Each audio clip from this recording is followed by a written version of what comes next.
thank the organizers of this event. Thanks to the Black Belt Justice Center, the Cancel Pigford Debt Campaign, and the USDA Coalition of Minority Employees and Justice for Black Farmers Group. All of you have been doing the hard work and the heavy lifting for such a long time. And for that, I'm humbled and grateful. I want also to thank farmers and experts who've taken the time to join us today, especially to Georgia's own Eddie Slaughter, whose farm is in beautiful Buena Vista, Georgia. I struggle every time. I know that's one pronunciation that I've been corrected many times, but I have great memories of my time there during the campaign. I want to thank farmers of color across the country who have weathered storms long before the devastating impacts of the COVID-19 pandemic on our agriculture industry. Before diving into this historic relief package and its Emergency Relief for Farmers of Color Act, I think it's important to provide a quick visual of how Black farmers have been affected over the last century. It is a story that is not told nearly enough. In 1920, there were over 925,000 Black farmers. 1920, 925,000 Black farmers. Today, that number is less than 50,000. Today, Black farmers represent less than 2% of farmers. And it is estimated that Black farmers have lost over 80% of their land from 1910 to 2007. And those gathered here today know that this has had a dramatic impact on the ability to pass along generational wealth and to ensure Black families can keep farming. A conservative estimate shows that the value of lost Black land is close to $350 billion. And so this once in a century pandemic and the economic turndown that followed has both illuminated and exacerbated long-standing disparities in our government that have left certain communities behind, particularly Black farmers and farmers of color. And that's why I'm so glad to join my brother and my sister, Senators Cory Booker and Elizabeth Warren, who've been on the front line on these fights in so many ways, along with our partners, Senators Lujan and Debbie Stabenow, who chairs the Agriculture Committee. I'm grateful that we were able to get this bill passed in the COVID-19 relief package, contrary to what some suggested during that long vote-a-rama. Is exactly where it should be in the American Relief Plan. While there's more work left to be done to reverse the impact of decades of discrimination against Black farmers and other farmers of color, today we gather and we pause to recognize this important first step toward leveling the playing field and righting some of these injustices. The $5 billion federal investment will provide $4 billion in direct payment for outstanding debts and $1 billion in investments for activities and projects to help our nation's farmers of color recover from the pandemic and thrive beyond it.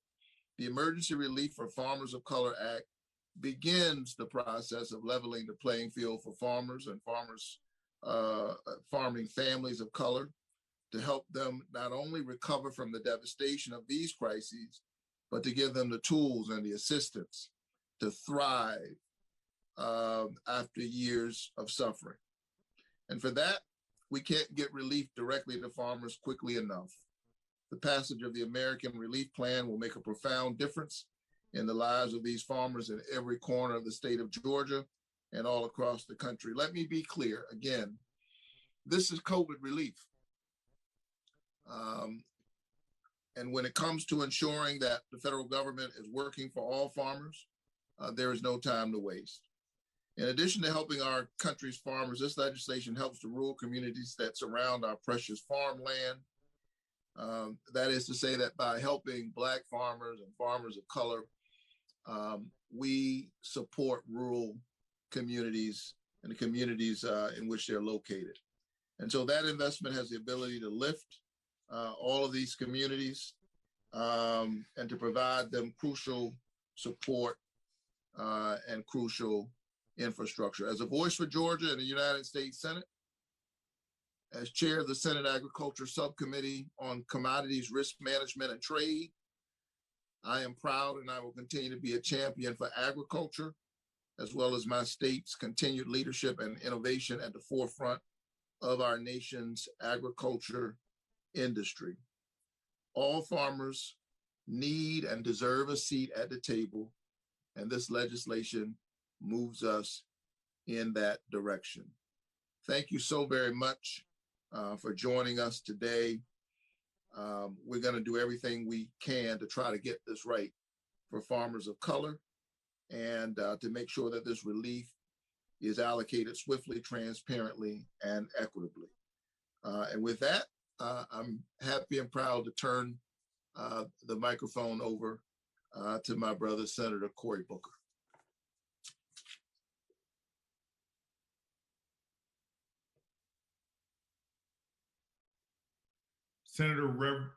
Senator Reverend Warnock, I am grateful for your words and your introduction. I want to start off by saying thank you to Tracy McCurdy and Lawrence Lucas and to all the Black farmers who are speaking on this call. I want to thank all those who organized this and the other farmers and advocates who've been fighting for decades for justice, who were the true driving force behind getting this historic loan forgiveness and other assistance enacted into law this month. Senator Warren and I introduced the Justice for Black Farmers Act last Congress. I made it a top priority to get debt forgiveness enacted into law as quickly as possible because I knew that because of COVID-19, we were facing yet another generation of Black farmers who were dealing with foreclosure and land loss. And then in January, truly, I was blessed, the United States Senate was blessed, America was blessed to have Reverend Warnock come and join us in the Senate and to join in this fight. His spirit, his determination, heck, he doesn't wear a cape, but he is heroic in this effort and so many efforts for justice, and was critical in leading loan forgiveness across the finish line. I, of course, as he mentioned and was mentioned earlier, I want to thank Senator Stabenow, Chairman David Scott, and of course, Secretary Vilsack, who were all critical in getting this done. Reverend Warnock went through the history, so I won't repeat his statistics, but I will say this. As an African American, you can't find many Black folk who don't know about their roots. The story of Blacks in America is a story of a deep connection to the land.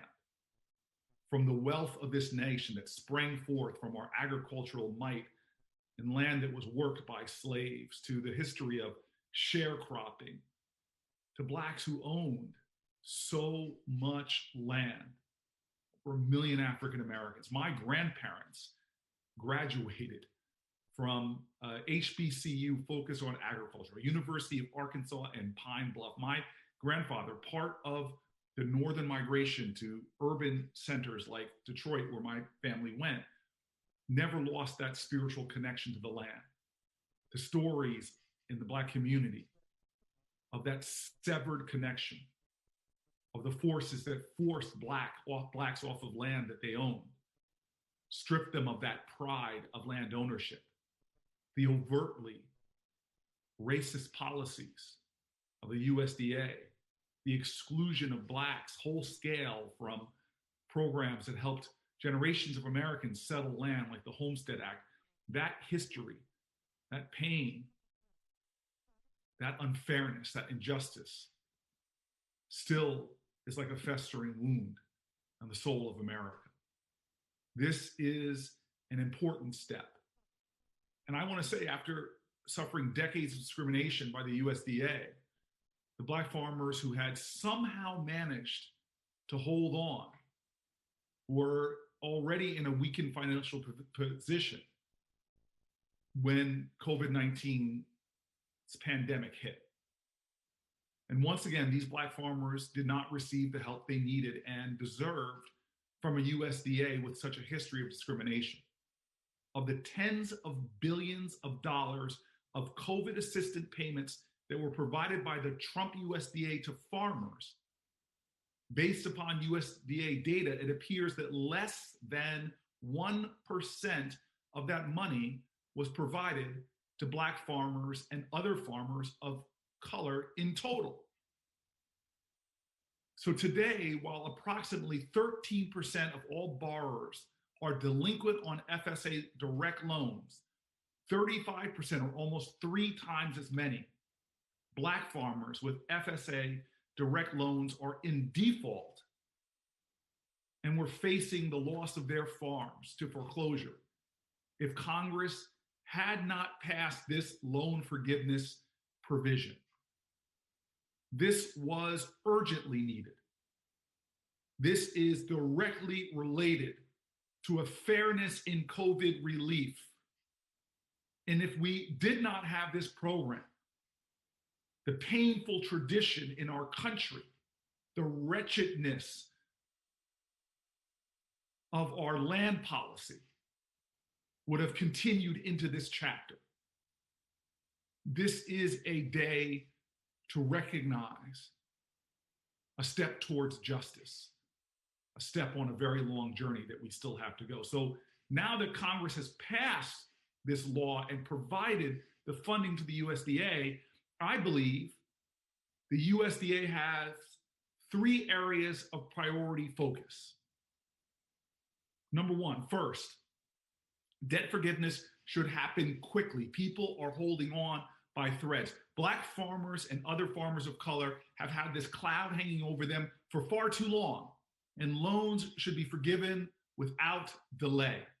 Second, before deciding how to allocate the additional $1 billion of assistance, the USDA should provide a meaningful opportunity for input directly from Black farmers and other farmers of color.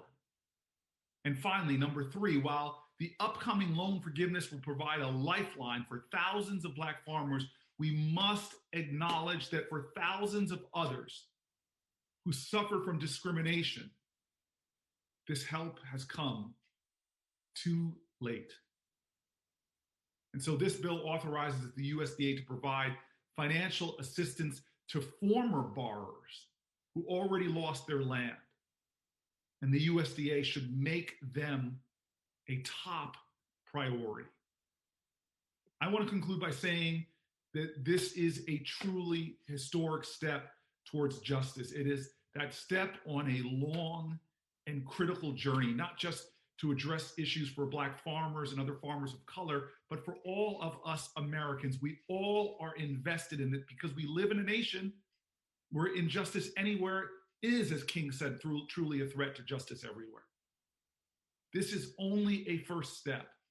We must provide more access to credit and land for these farmers who have suffered this long history of wretched and painful discrimination. I plan with my allies and friends to fight to have the rest of the Justice for Black Farmers Act enacted into law as quickly as possible. I'm honored now to pass it off to my friend and my ally, my partner on so many things, from bills relating to criminal justice reform, the bills related to economic justice. I think we are doing a good job of what John Lewis calls good trouble. So I pass it off to the person who's often the Cagney to my Lacey, the Starsky to my Hutch. When we're having a lot of fun, I'm the Laverne to her Shirley. I pass it off to the great Senator Elizabeth Warren. Oh, thank you, Corey. You left out Bert and Ernie on that one. Oh, but it's so good to be here with you today. It's good to be here with everyone. It is an honor to be with you in community today. You know, I want to start by thanking Reverend Warnock for his leadership on the provisions in the American Rescue Package. You know, the fact that he won his election down in Georgia, along with Senator Ossoff, is what gives us the opportunity to be here today. If he hadn't gotten out there and fought and won that seat, we wouldn't be here, because we wouldn't have had the votes for this package and we wouldn't have gotten this done. And this is the thing, his election gives us a chance to change. And now Reverend Warnock is delivering that change. I also have to thank my partner in so many things, Senator Booker, for his leadership on the provisions in the American Rescue Package. And I want to thank him for his long work on ending discrimination in the USDA, and his work on the legislation and leading the legislation in the Justice for Black Farmers Act. These two men are truly the heroes of the day. I also have to offer a special thank you to the Black farmers, to Lawrence Lucas, and to Justice for Black Farmers. When I ran for president and was putting together an agriculture plan, you reached out to me and you taught me about the history, and you taught me about the need, and you reminded me that justice is worth fighting for every single day. So I'm grateful to you for what you have taught me, and grateful for the change that we're going to make together. American agriculture was built on the backs of Black farmers, but Black farmers have experienced a long history of government-sponsored discrimination, which has robbed Black farmers of economic opportunity and has decimated the population of Black farmers in America. Tackling the legacy of discrimination against Black farmers and advancing a new generation of diverse farmers is long overdue. You've heard the highlights of the American Rescue Plan, $5 billion in direct USDA debt relief and related services for Black farmers and farmers of color.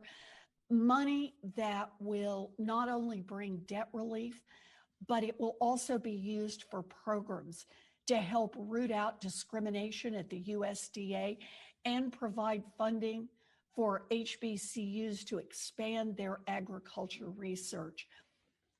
But let's be clear, this is not our end point. This is our beginning point. We need to do more.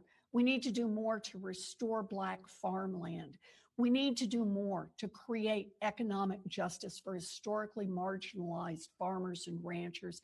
We need to do more to provide access to land and credit to achieve a new farm economy that works for everyone. This relief package marks our first victory for Black farmers, but not our last. So it's good to be with you. And Alex, I think you pick it up at this point.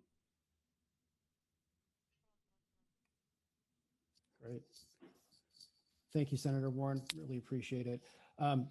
We only have a few minutes for Q&A with our senators. They have to leave shortly. So we'll take questions in the order that they come in, and please include your name, your outlet, your question, and who it should be directed to. So Asia Kane with EWG will read it on your behalf. I believe we already have 2 questions in the queue. Asia, what's our first question? Sure. The first question is with Seth Bodine, reporter with NPR member station KOSU in Oklahoma and Harvest Public Media. His question is, many farmers were forced to get loans outside of the USDA and had to get other kinds of loans or even 5 credit cards. What are you pushing legislatively or for Tom Vilsack to do to fix this?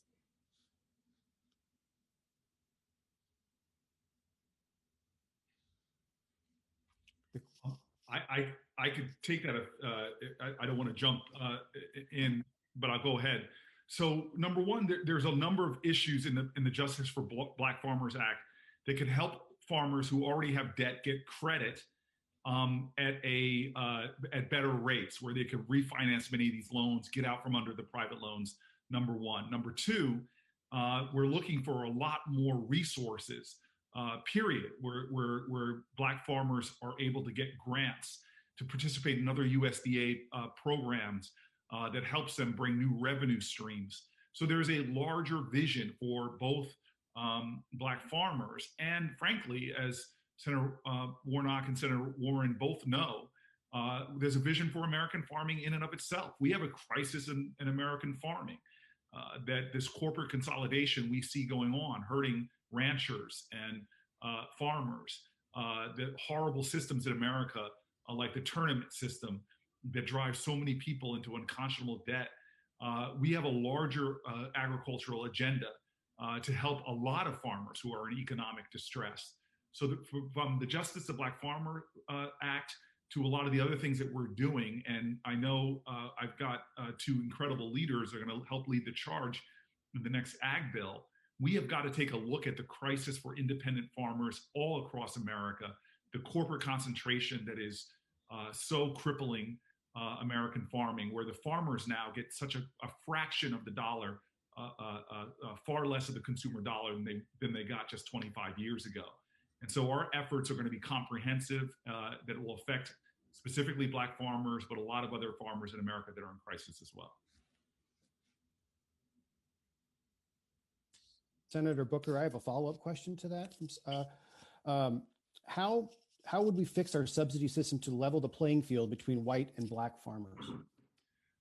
So look, again, I could go. This is a real touch point for me about what we've done to American farming, and how sort of the corporate industrialization of our farming systems as a whole is so broken. And again, Senator Warren is leading so much of our antitrust work in the Senate. This has affected everywhere from pharmacies to big pharma. And it's something that we're going to be focusing on. But specifically for African American farmers, we are in a spiraling crisis that is getting far worse. That's why this effort in this COVID package led by Senator Warnock was so critical in the now. But as the question indicates, we have more work to do. And so I again repeat, there are other elements of the Justice for Black Farmer bill that from last Congress that Senator Warren and I introduced that have to be put in place to affect Black farmers. And we have a vision, the three of us have a vision, not just for helping Black farmers now, not just for helping those Black farmers, as I mentioned in my opening remarks, that have lost their farms to get back to farming, but we have a vision for a whole new generation of Black farmers to expand access. And that's everything from a specific land grant program all the way to one of the most exciting parts of the bill to myself and the feedback I've gotten is to have almost like an apprenticeship program for disadvantaged, non-traditional farmers to learn and to get on. So from a land grant program that can help with everything from urban farming to large tracts of land, all the way to getting and training a new generation of farmers. So that that data that Reverend Warnock gave out at the beginning, that massive loss of hundreds of billions of dollars worth of valued land over the last century, we can start reversing those trends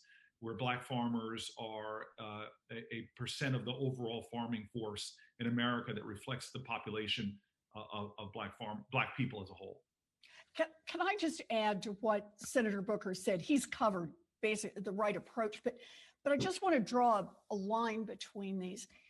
If we enforce our antitrust laws, if we break up big ag that has a stranglehold on our farming industry, then we create more opportunities for mid-sized farms, more opportunities for small farms. And here's the part I want to underline: more opportunities for new farms and new farmers. You know, a lot of folks who are on the land right now are aging off. They're not going to be there in another 10 years. And so this is a moment when we have an opportunity to change the direction of farming in America. We have a moment when we can open up opportunity, and making sure that that opportunity is open for Black farmers, making sure that young people see a real future in farming is a part of what Senator Booker and Senator Warnock and I are working on, not just in this relief package, But this is what our future legislation is about. We have a long arc vision in this one.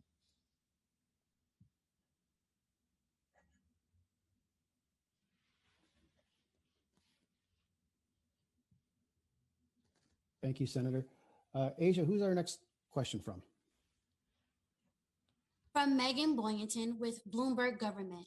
Considering that the American Rescue Plan Act was recently made law with several similar provisions to aid farmers of color, what specific policies within the Emergency Relief for Farmers of Color Act still need to be implemented to help those ag producers further?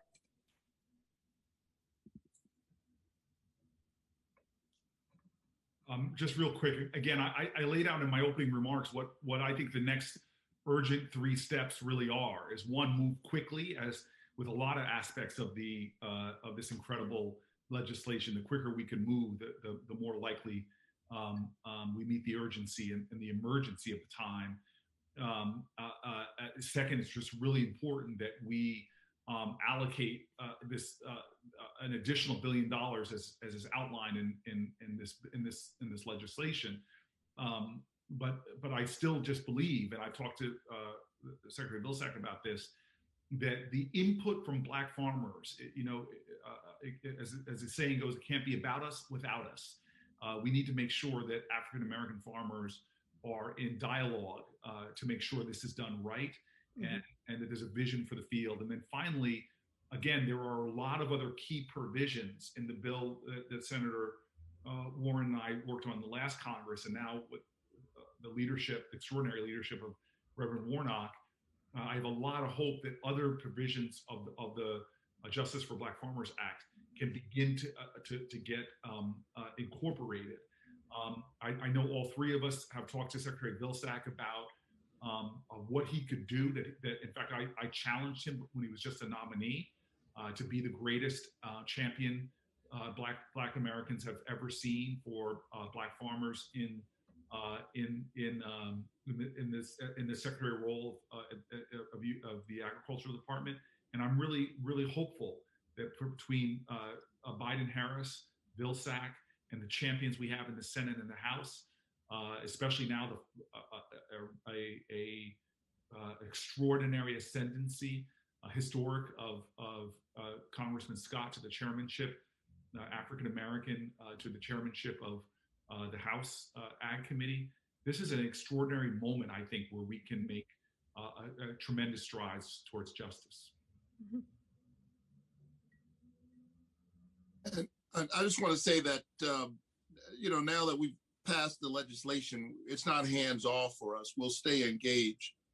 I chair the subcommittee on commodities, risk management, and trade. But part of our job is to provide oversight.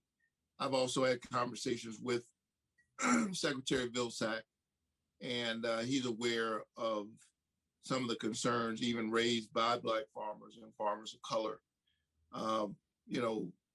that are informed by a long history that has frayed trust between Black farmers, farmers of color, and the USDA.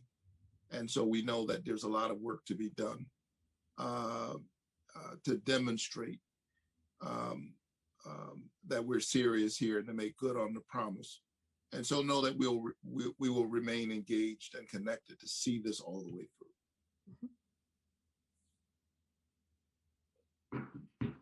The next question is from Laura Riley with the Washington Post. Placing them together is so, hey y'all, can you flesh out programs that may be included in the $1 billion? For instance, how could this fix Harris property?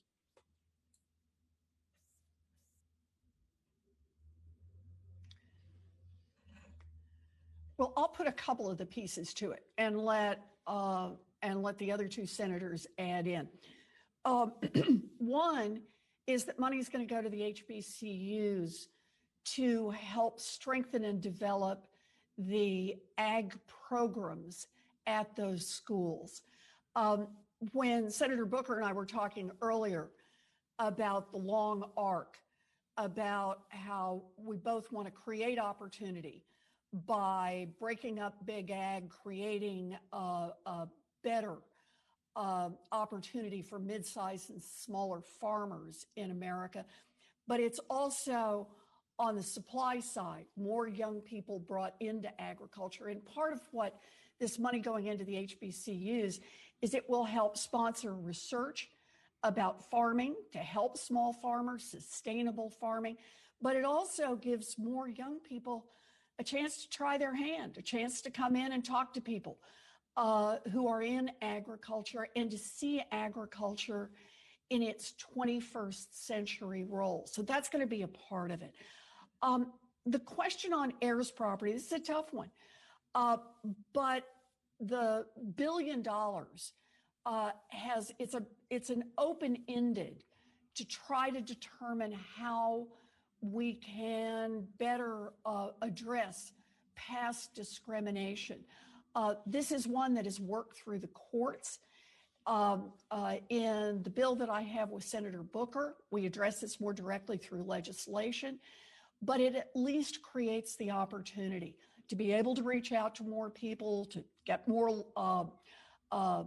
lawyers involved in it, to be able to assist those who've lost their property and had it taken away from them through discriminatory practices of generations past. Senator Booker made the point as we started that as much as we celebrate being here today, and we do, we recognize it is too late for many. And so a part of what we have to address going forward is how we grapple with the discrimination that took so much away from so many and continues to have effects on those families and those communities for generations to come. We are at the beginning of a long journey, but a journey toward justice. In addition to that, let me say that part of what will come out of the $1 billion is technical assistance and support for land acquisition and credit repair, all of these things. Also, there's a racial commission that will pay attention and and get engaged with the long history of racial discrimination within the USDA, and will be focused sharply on how we correct both the discrimination of the past and the remaining structures that continue that long legacy. Let me just say, I'm going to have to pivot in just a second in order to get on this plane to get up to DC, but it's wonderful to be here. Great. Thank you, Senator. We have time for one last question. Asia? From Zemina Bustillo to Senator Warren and Senator Booker, what are the future plans for the Justice Black Farmers Act, including a Republican co-sponsor or House companion? We're going to get it passed. That's our job. We get out and talk about it. That's why we're here today. And we talk about it on the floor of the Senate. We reach out and talk to people of both parties, but make no mistake, we're not looking for a veto from the other side. We're looking to get something done. This is justice. This should not be a partisan issue. This is what is right and what is needed going forward. And we're just going to be fighting for it. Right, Corey? Well, I just want to add, amen, hallelujah. Yeah. Great. Thank you so much. Thank you, Senator Warren. Thank you, Senator Booker. Thank you, Senator Warnock. Really appreciate your time. I know there are a number of other questions that were in the queue that we weren't able to get to, but we'll try to get to those in writing. And if you have any questions or you haven't heard back from folks, just email me at alex@ewg.org, and I'll make sure we connect you. Thank you so much. Thank you.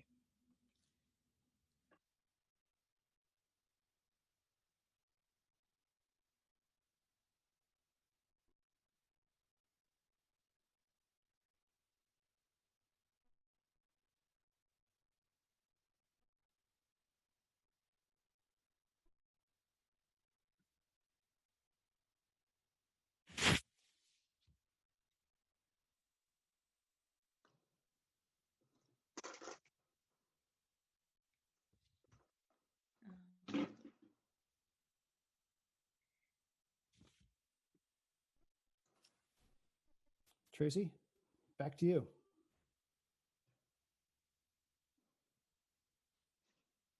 There is an African proverb that goes, "The axe forgets what the tree remembers."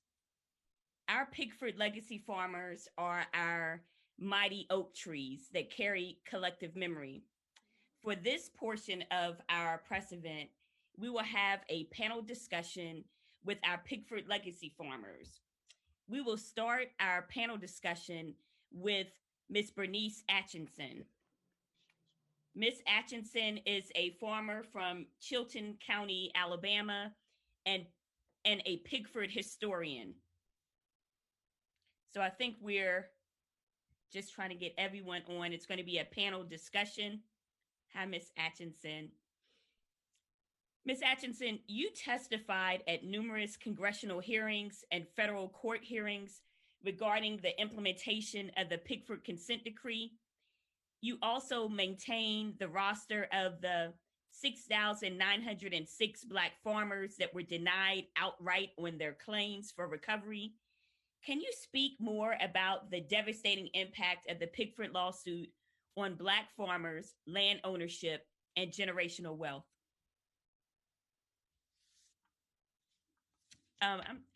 Ms. Atchison, can you please unmute yourself so we can hear you? Thank you so much. Oh, you're still on. Unmute. Yes, we can hear you Okay.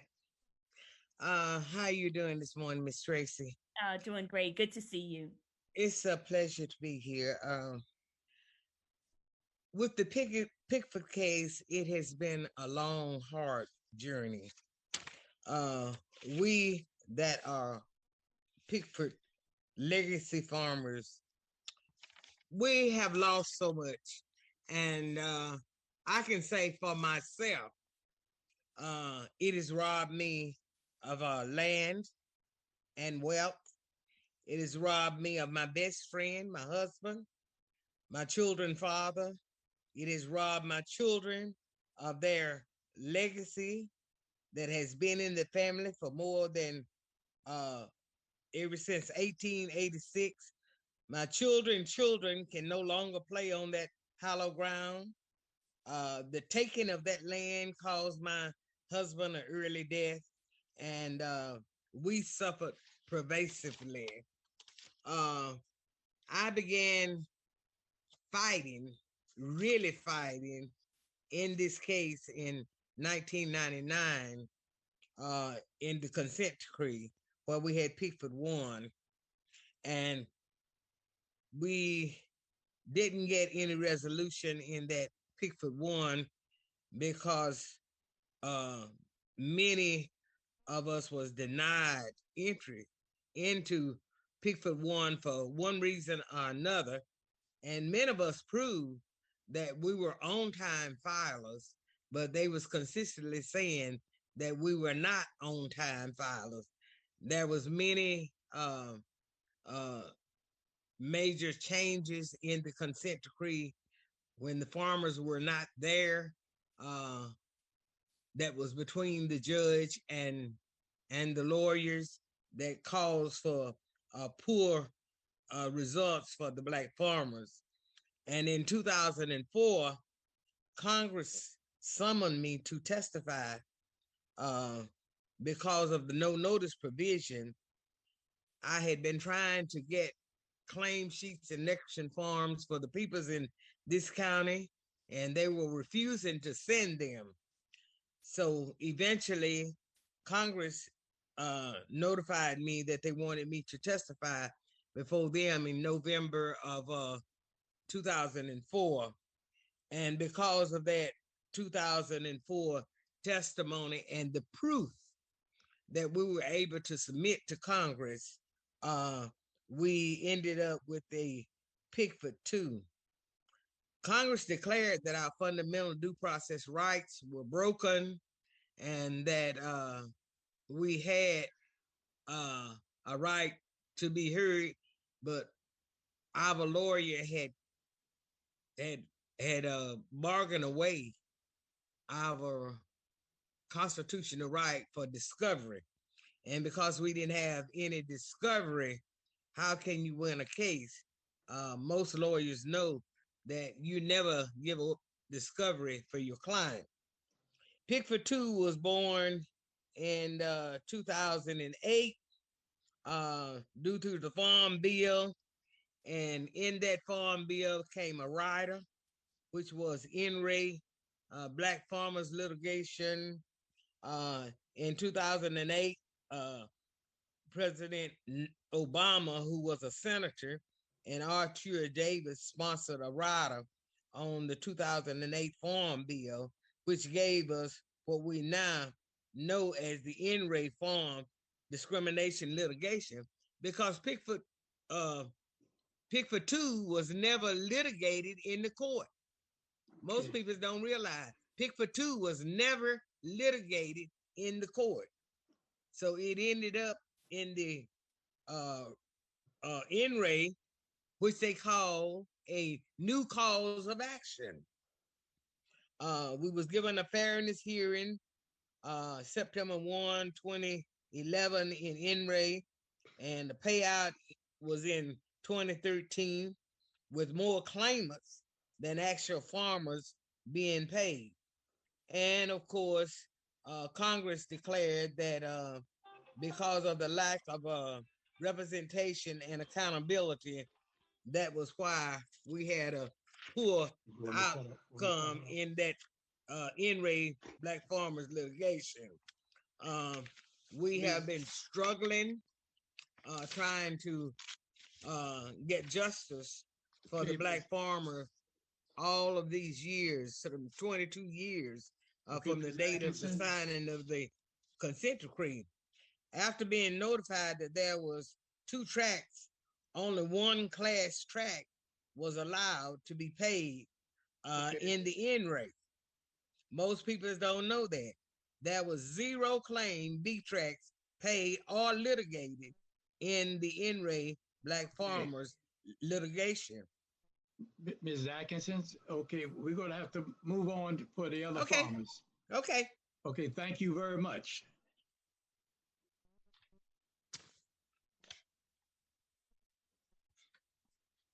Tracy? Thanks again, Ms. Atchison. Now we're going to hear from Elder Bernard Bates, a farmer from Hill City, Kansas. Mr. Bates has the distinction of being a descendant of the Nicodemus, Kansas Black farming community. In 1983, he wrote President Ronald Reagan and U.S. Senator Bob Dole, detailing the discrimination he experienced with the local Farmers Home Administration in Graham County. As a result of USDA's racist actions against you, Mr. Bates, he lost 950 acres of land. Mr. Bates did not receive any compensation under the Pickford lawsuit and remains $200,000 in debt. Under the provision in the American Rescue Plan Act, the $1 billion provision, financial assistance is available to farmers of color who have experienced discrimination with USDA. Mr. Bates, can you speak about how much of these funds should go to restoring Pickford legacy farmers who lost land and were never fairly compensated for the economic harm caused by USDA? Can you hear me? Yes. Thank you for having me. There's enough money we can get paid for the damages we have suffered. So I hate to put a figure on that. This is a great moment. Thanks to Pelosi, Schumer, President Biden, and President Biden and Vice President Harris, the U.S. Senators, and the hard work of Attorney Tracy McKirby. It's about time, and it appears that some relief of compensation for us Black farmers is near.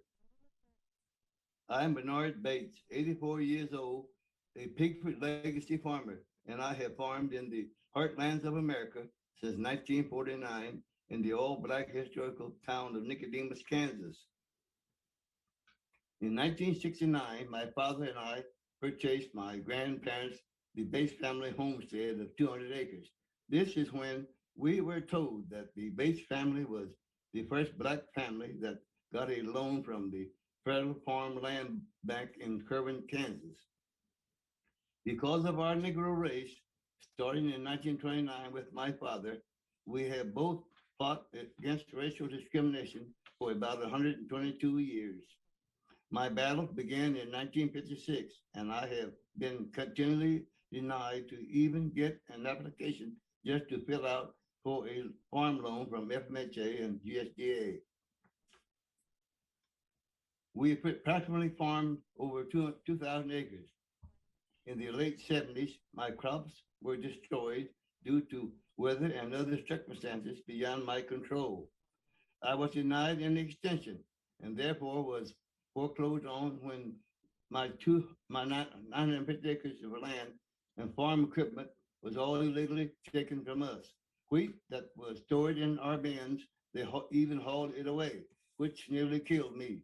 My livelihood was taken, my credit was ruined, and we were left indigent and in debt.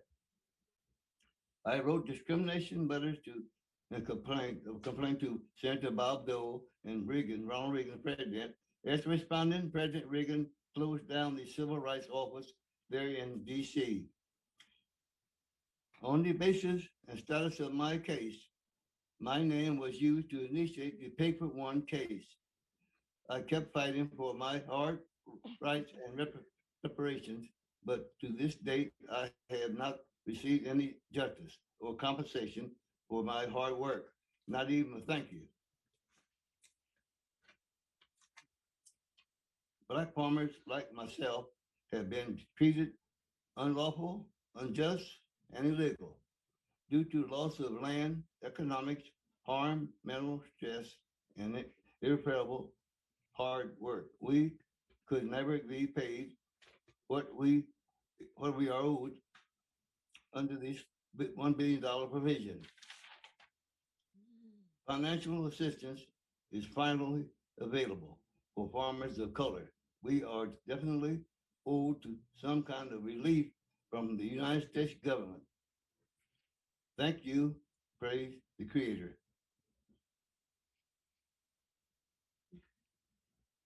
Thank you so much, Mr. Bates, for sharing your land memory with us and your thoughts regarding the 1 billion. You're absolutely right. 1 billion is not sufficient.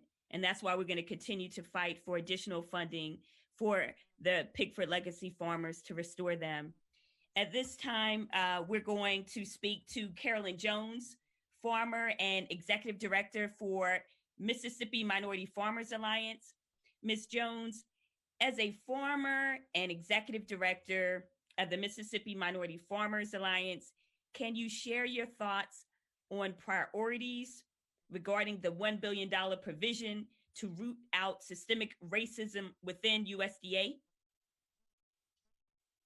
Wow, Tracy, I really need to kind of collect myself right now. After listening to Ms. Atkinson and Mr. Bates, and I already knew these stories, but just hearing them again and being able to see them deliver such, wow, profane testimonies it's a little bit much for me right now. But I'll USA. On behalf of the Mississippi Minority Farmers Alliance, I want to take this opportunity to thank all of those involved in the passage of this historic bill. And also to thank you for allowing me to be able to speak today on behalf of our farmers. Heirs property issues are issues that are facing the Black community, and with the question of being an urgent priority, in my opinion, every issue in the Black community is an urgent priority. So I don't like to put one above the other as far as saying this is the most urgent, because in our communities, all of these issues work together. They're all in sync with each other. And if you fix one, then you've got to fix the other, plus you've got to fix the other. And it's really, it's really hard to put some of this into words. We've worked with farmers now for the last 12 years. My husband and I are farmers, and we've been farming since the 70s, the late 70s. And we've gone through many, many bouts of discrimination with the USDA here in Mississippi. So we know what other farmers who've gone through this, we know your feelings, and we're here to be with you, and we're here together to make sure that the discrimination within USDA comes to an end. I am so sick of being told that we need to wait. This needs to wait, or we need to do this, or we need to do that, when other farmers are not told the same thing. And that's why we are where we are now. So what I really want to say is that in establishing the Racial Equity Commission, if it doesn't have enforcement power, then I'm not sure how much they're going to be able to do, or how much is going to be able to be accomplished for the Black communities. And again, we have to be able in our communities to have access to capital. You can put all of the programs in place that you want, but if we don't have access to capital in our communities, if there's not someone in our communities that is being able to make loans to people that look like us, being made by people that are in need of those loans, then I don't really see a whole lot that's going to happen in our community. We're going to have to be able to address all of the issues facing the Black community, not just the heirs property issues. Okay, Ms. Jones, I want to say thank you for your time. And thank you. Move on. Thank you very much. We'll next hear from Elder Anthony Segue, a sugarcane farmer from Alberia Parish, Louisiana. Elder Segue, this question is for you. As a result of the failures of the Pickford lawsuit, your family's debt ballooned from $525,000 to over $1,650,000. Can you share how the Biden-Harris USDA foreclosure moratorium impacted your family, and also how the debt cancellation provision of the American Rescue Plan Act will impact your family? Well, it's just about to put us out of business. And if we can get our land back, we're a family of four generation. We are that 300 acres are 1/5 of what the 5 brothers and no sisters. And that's our hard working ability. And we farm almost 3,500 acres of cane for a couple of years, and then we had started getting in trouble, overgrown. And I'm 85 years old, and I'm just so glad I have this opportunity to sit down and answer any questions y'all have. Good morning, Tracy. My name is Sean Segue. I'm help my uncle out. When the moratorium was signed, it gave a sign of relief for our family.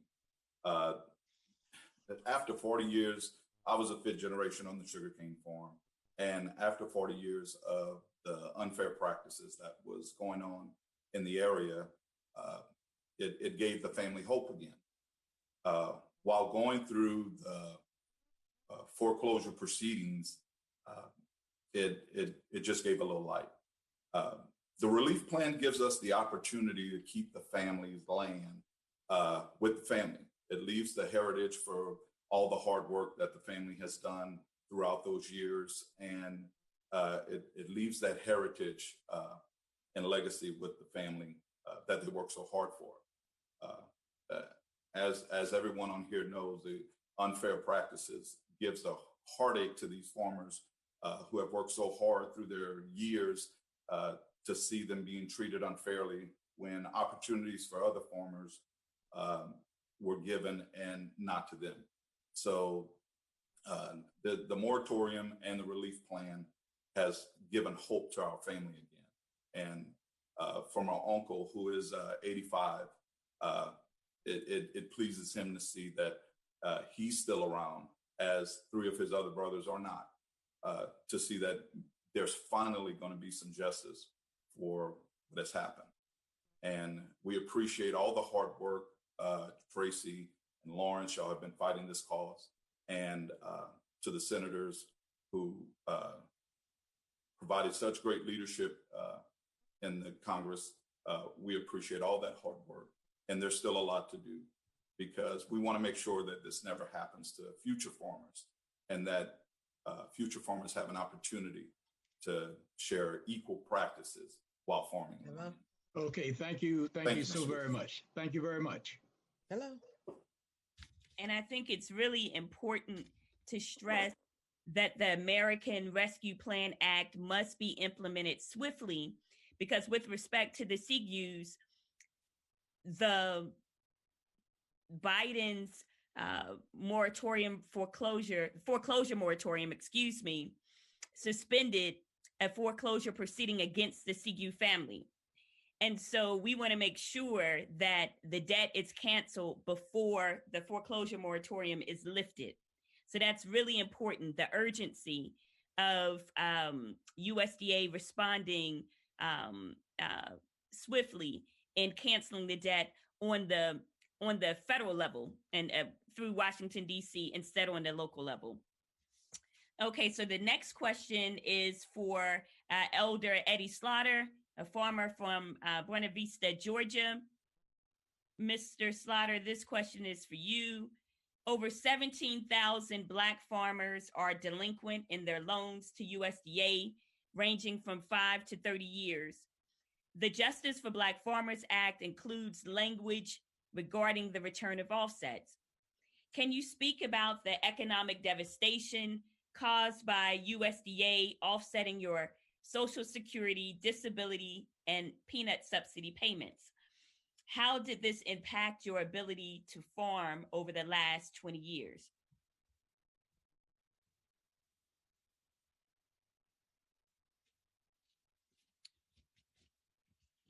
Are you there, Mr. Slaughter?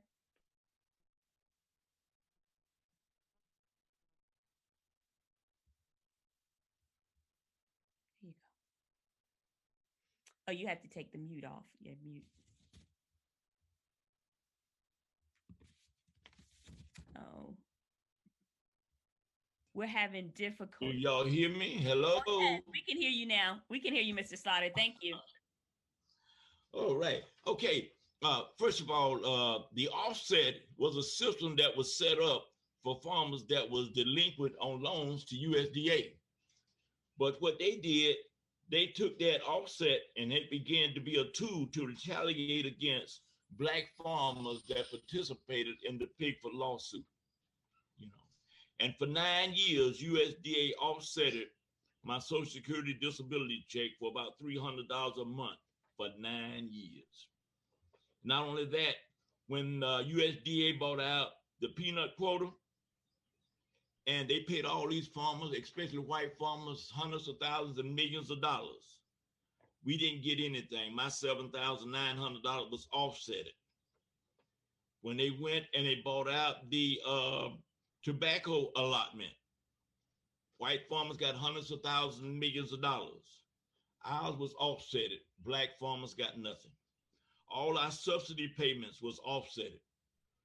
When you file your income tax return, your red road pension, they was offsetting all of our everything. You didn't get no income tax return. It went to pay down your debt. It was offsetted. And your red road pension was offsetted. And when you think about economic disaster, when you look at the offset program, Black farmers like to refer to it as a form of economic terrorism. For example, when you look at what happened to us with the offset monies, all of this offset money, it didn't go to pay down the principal debt, but they put it against your interest. So therefore, none of this was done any good to pay down our debt. It was just to make us debtor slaves that we could never pull ourselves out of the hole that they put us in. And the other thing too is that I would just like to say that, first of all of the senators, I want to thank all of you all. But I want to, especially being from Georgia, want to, Senator Reverend Raphael Warnock, I feel that God has called you to the Senate for such a time as this. Right now, this is the planting season. March the 20th was the first day of spring. Less than 2 weeks from now is Good Friday. This is the planting season, and you need to understand as a farmer, it's critical to get your farming and get your seeds in the ground on time. When you're needing seeds, fertilizer, and fuel, normally Black farmers would be depending on their income tax return this time of the year to be able to buy this, to be able to plant on time. And if this here is implemented in an expeditious way, then this would be the first time in 20 years that many, many Black farmers was able to be able to plant on time so that they could harvest on time. And we need to understand that what has been done to us twice, I faced foreclosure of my home, but the only thing this has done, the offset program has really ran us out of farming, and it has devastated our finances.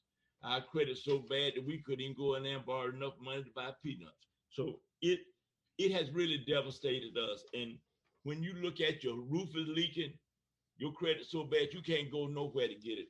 And twice when I was facing foreclosure of my home, it was my sons and my daughters that had to come in and save us because of the whole economic situation of all Black farmers. The offset monies of all farmers should return to us immediately and right away because it has not gone to pay down the debt. Okay, Mr. Slaughter. Okay, Eddie, we're going to have to cut you off, but let's go on to our next one, and I appreciate you being on today. Yes, sir. So our last question is for Lloyd Wright, Elder Lloyd Wright. He is the former director of USDA Office of Civil Rights and a farmer from Westmoreland County, Virginia.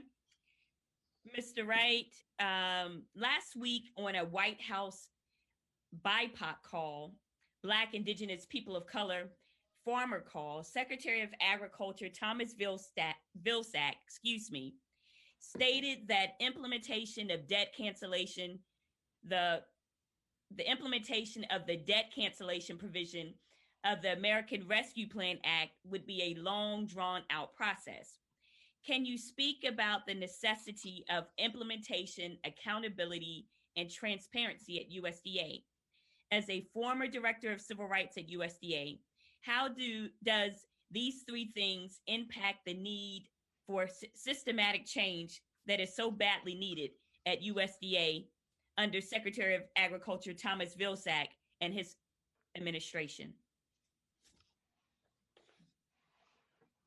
Thanks, Tracy. I hope that when we refer to a long and drawn out process, I hope we're talking weeks and not months, and that Black farmers have had experience with long drawn out processes. I was director of civil rights for the Department of Agriculture when Pigfoot lawsuit started. That agreement provided that farmers would get debt relief. But after a long drawn out process in which FSA made the determination on who would get debt relief, only 371 of the over 22,000 farmers who applied for Pigfoot 1 actually received partial debt relief.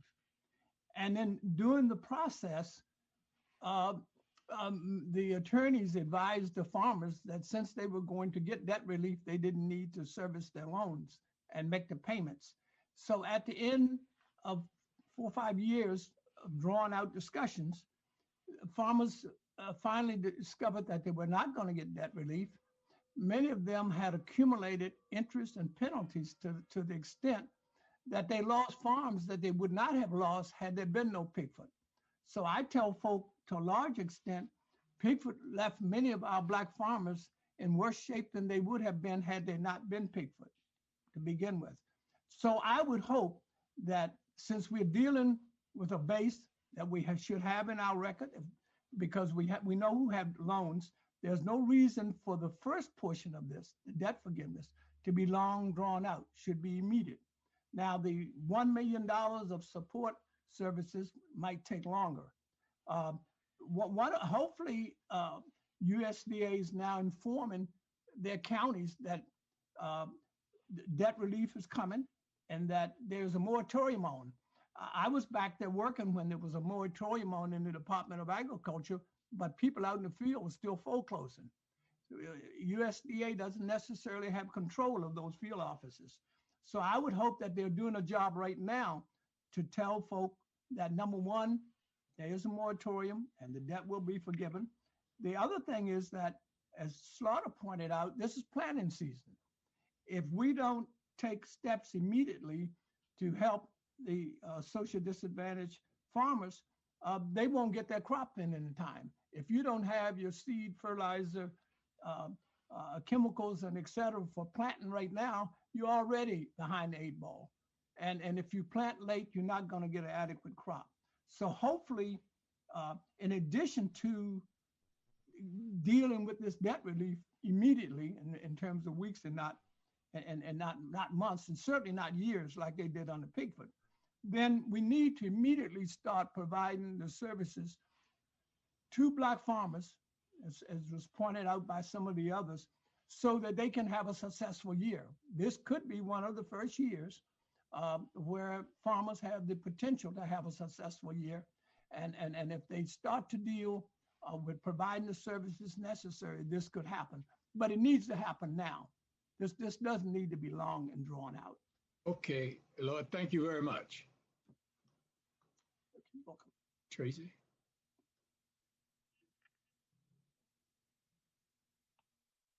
Mr. Lucas, how do you want to handle the questions? We've kind of gone over with the time. I don't think we have time for the questions, Tracy. I think that we need to probably move on because of the time. If there's no time for questions from the press. Okay, so then we could just, we'll make note of those questions and make sure that those questions are directed to community members and members within our coalition that can answer those questions. Okay. So that's how we will handle that. And so, Mr. Lucas, you can close this out then. Well, I want to say I feel very awkward closing it out because Tracy, and there have been many others, but I can't say thank you enough. And for Black Belt for taking on and working with other groups such as EWG to make this happen. I want to close by saying one thing. The Emergency Relief Act for Farmers of Color and the Justice Black Farmer Act of 2021 is the most important piece of legislation since the Civil Rights Act of 1964. We are pleased to be a part of helping to make this legislation a part of the American civil rights history.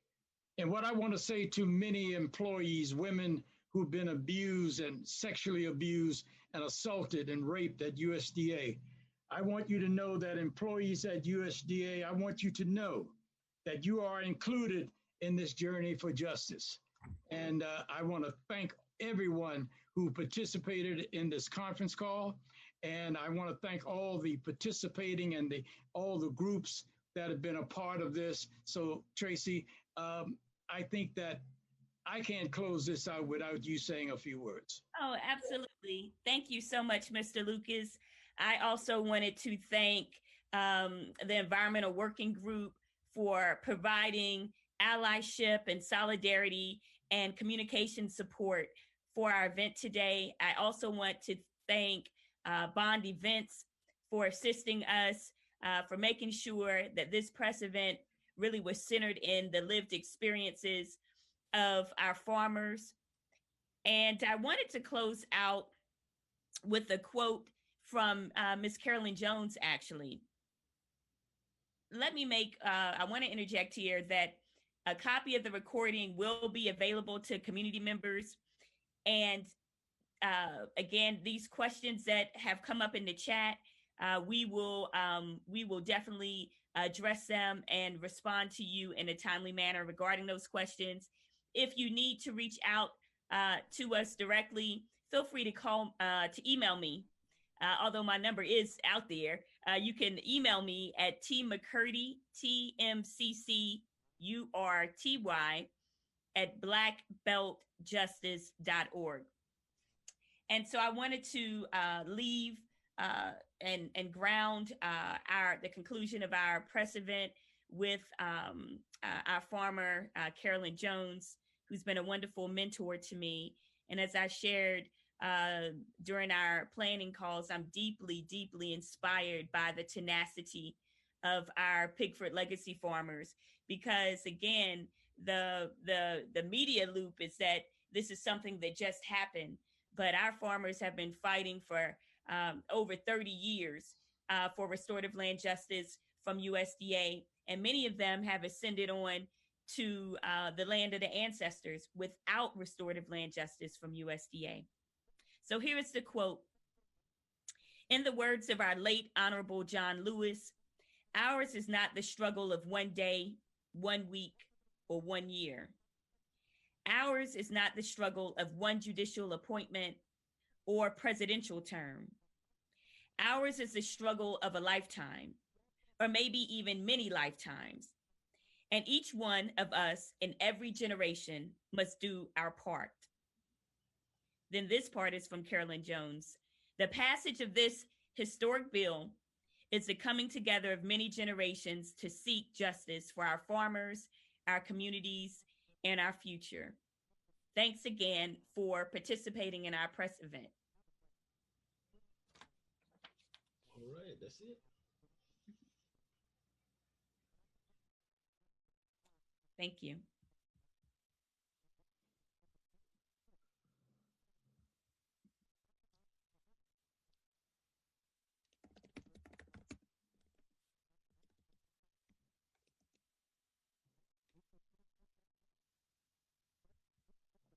Okay.